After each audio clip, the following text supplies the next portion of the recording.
Hello and welcome to the channel. This is Jobo Outdoors. Today I'm gonna talk about 7 tips through hiking the TMB. The TMB, or the Tour de Mont Blanc, is over 100 miles through hike from France, Les Houches, through to Italy, Switzerland, and back to France around the Mont Blanc Massif.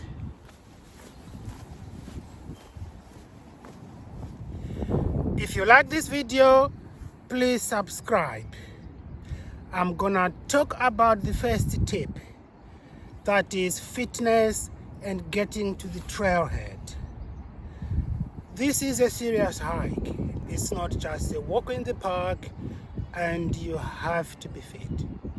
You are gonna hike over 100 miles of climbing and descending mountains, sometimes up to 1,500 meters of ascent in a day, and probably descend 1,500, 1,200 on the same day.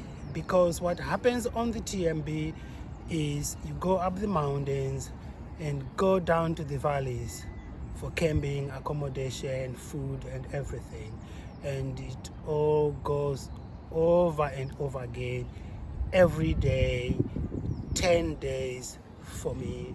Some people do it in a few days, anything from 8, some people do it for up to 11 or even 12 days with a rest day. So, how did I get myself ready for the TMB? I started in 2022 to prepare for the TMB, even though I wasn't quite sure whether I was going to make it or not. So I started in March 2022. I did the Yorkshire 3 Peaks in 11 hours, 26 minutes. I did it solo with a day pack. And in April 2022, I summited Scaffold Pike on my own with a day pack. End of April 2022, I summited Snowdon and Cedar Idris on the same day. And in May 2022, I summited Ben Nevis on my own with a day pack. I then, about 3 months before the TMB, did lots of hiking in North Wales, the Isle of Inglesea. I covered 20 miles in that area in a single day. I then did Snowdon 2 more times using different trails, and then I did the Cledas Range, which involves a lot of scrambling. Now, how do we get to the trailhead? The most common connecting point to Chamonix, Mont Blanc or Les Houches is Geneva in Switzerland. So most people would fly into Geneva and catch a bus, a lift to Chamonix, and then a bus to Les Houches. By the way, Les Houches is the official starting point of the Tour de Mont Blanc, although I started in Chamonix, Mont Blanc. How did I get there? I did it the difficult way because I wanted to get more experience. I got a tram from home to Nottingham bus station, and then got the National Express pass from Nottingham bus station to London Victoria, that's in UK. And then from London Victoria, I got myself a flexibus into Paris-Bercy-Seine, and from Paris-Bercy-Seine, I connected using a Flixbus, which was going to Milan. We went via Geneva and continued to Chamonix Mont Blanc. I dropped off in Chamonix Mont Blanc, booked a hotel because it was too late, about 7 p.m. and I needed rest to prepare for the hike the following day. By the way, I did my thru hike in 10 days from the 12th of July to the 21st of July 2023.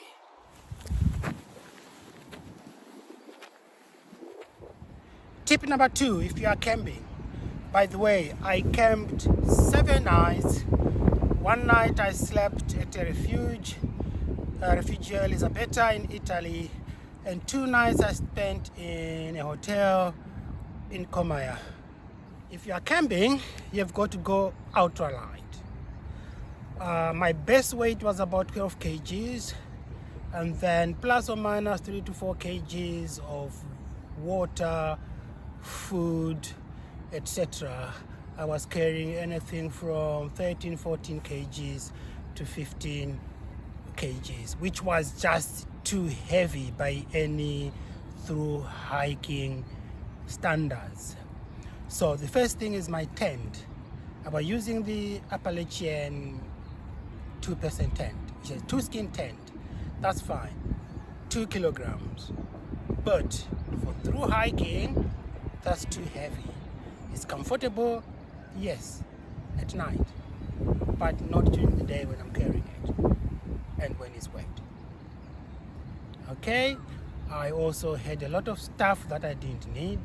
Clothes, why I took 2 trousers, why I took 3 power banks, and so on. That just adds to the weight, and it's hard work when you go up those mountains. For camping, you don't have to book the campsites in advance. You can do, if you want, when you start trekking, you can phone the day before or on the day to say you want to book that evening and so on. I didn't have to. I just turned up, go to reception, pay, and camp for the night. That's all I did. And the camps, most of them, they've got shower facilities, except of one, I think it's Les Houches.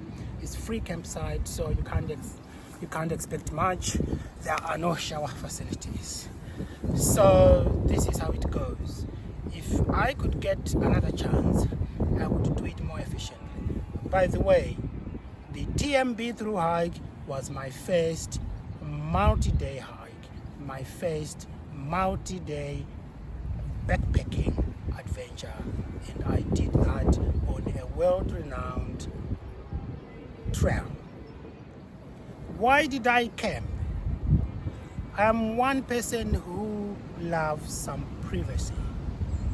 At the mountain huts, refuges, you don't always get the privacy that you need unless you book a private room.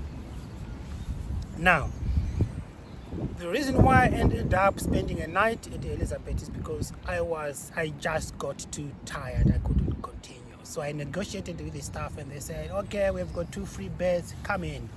It's not luxury. You are sleeping on one bed with 20 other through hikers.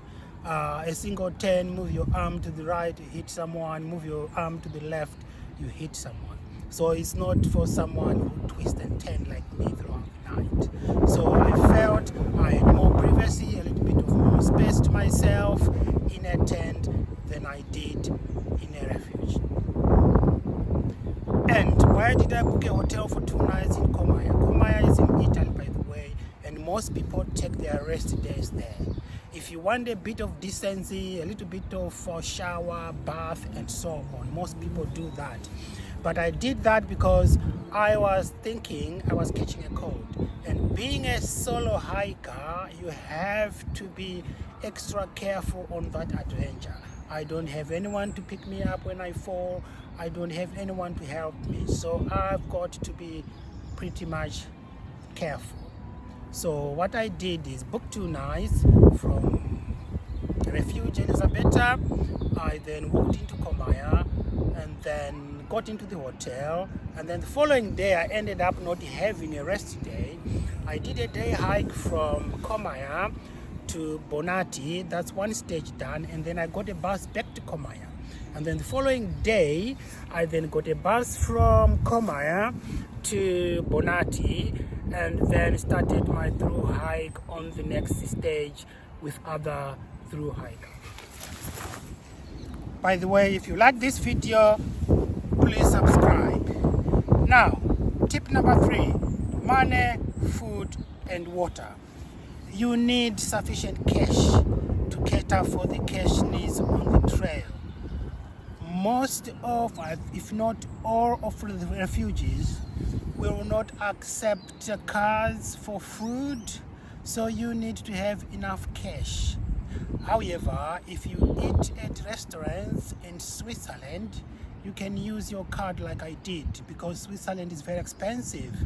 I ended up using the card because if I had used my cash in Switzerland, I was gonna run out of cash before I finished the trail. And a decent meal, 2-course, 3-course meal in Switzerland was costing me anything from 35 Great British pounds to 45 Great British pounds. That's a lot of money. So I took with me 500 euros and sometimes 200 francs. I didn't realize in Switzerland you can pay in euros. But anyway, that's water down the drain already. So next time I will know all I need is euros. And if I would do it again, I would take anything from 750 to 1,000 euros in cash. It's better to bring back some extra money than to run out of money. Coming on to food, yes, there is plenty of food on the trail. You just need probably just to carry, depending on your needs, just 1 day supply of food, just in case you get injured or you can't get too tired and can't get to the next refuge. So for me, I didn't find it a problem. I carried with myself at any given point 1 liter of water, which was enough. There was plenty of drinkable water. I didn't even filter it. Only on 3 occasions I had to use my filter because I ran out of water, and I just got water running down the mountain, and that was enough for me. By the way, this is Jobo Outdoors. If you like the video, please subscribe. Tip number 4, that's weather. By the way, you need to realize you are hiking in mountains and the weather is not always predictable, and there are lots of microclimates. Okay, I was trapped in a hailstorm, heavy rain, so you need to be prepared. Each individual is different, but just be prepared for a hailstorm, be prepared for a thunderstorm, and so on. I used the Meteorloop app, which worked quite well for me. A lot of people are relying on the refugees. Ask them what the weather forecast is. They probably know better and would be more reliable than the app. But in the end, it was fine for me. Tip number 5, hiking poles.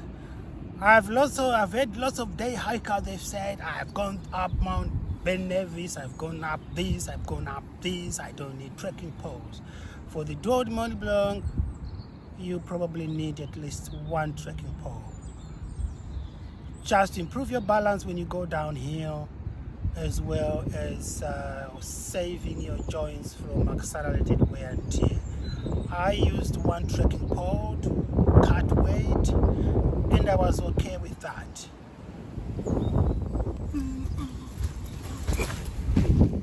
Tip number 6, mobile signal. I took with me an iPhone with EE and another iPhone with O2 UK mobile, and that was enough. O2 was very good all throughout from UK into the most of France. I was using O2. EE was sketchy, but both networks did very badly. I think it's Chamonix, where there was no signal at all until the following day after hiking some 5 miles out of the valley. But otherwise, the majority of time I was using O2. EE was very good in Switzerland, so I used EE in Switzerland and reverted back to O2 when I came back into France. For those new to the channel, this is Jobo Outdoors. Tip number 7, navigation. The TMB is well signposted. Even though it's well signposted, people still get lost. And the reason why they get lost, they follow day hikers. There are lots of day hikers just going up the mountains for the day, camp, and so on. Just make sure that whoever you're following, they are going to your destination, and they are also through hiking. Okay, I know some two guys who got lost for 2 hours and then to do the journey again.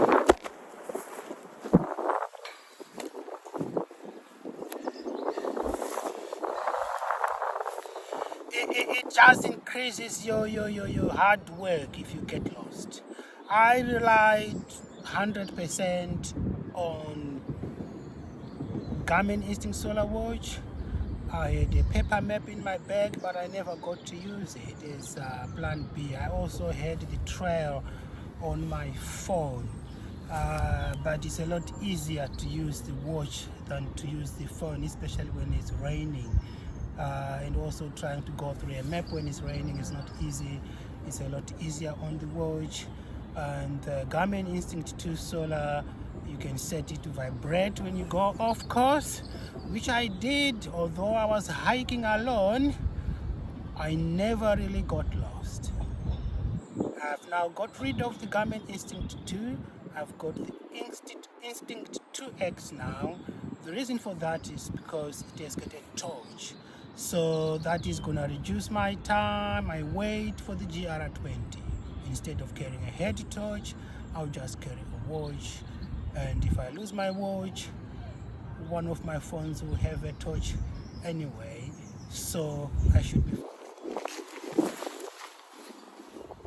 That brings me to the end of this presentation. If you like the video, please subscribe.